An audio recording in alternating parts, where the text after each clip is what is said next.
There have been different times in my life where I presented as somebody who had it all together. And it became really obvious to me towards the end of the last couple years when I was in active addiction that I did not have it all together.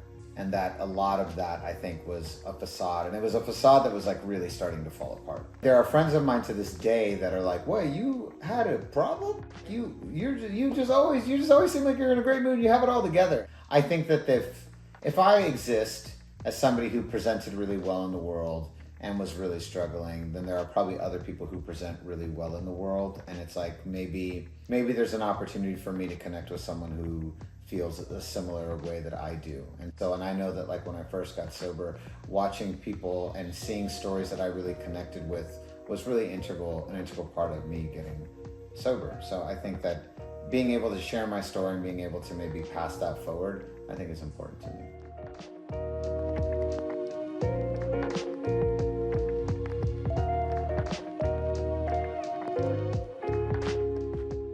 I was in a much darker place.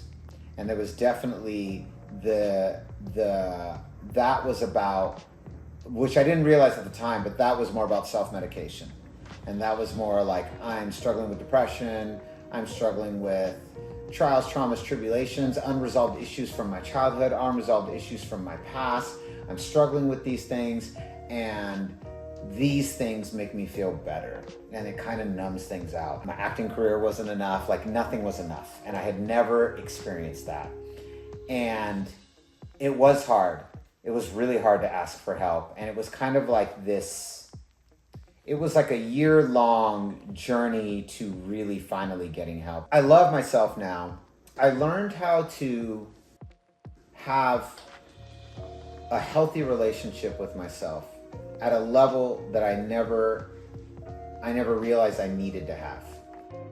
I've sometimes said this, I learned to be the best friend I never had, I learned to be the lover I never had, I learned to be the parent I never had, I learned to be the teacher that I never had, I learned to be the coach that I never had, I learned to be all of those things to myself. And that in turn, by doing that inner work, it allowed me to be all of those things to the world around me. It allowed me to be all of those things back out.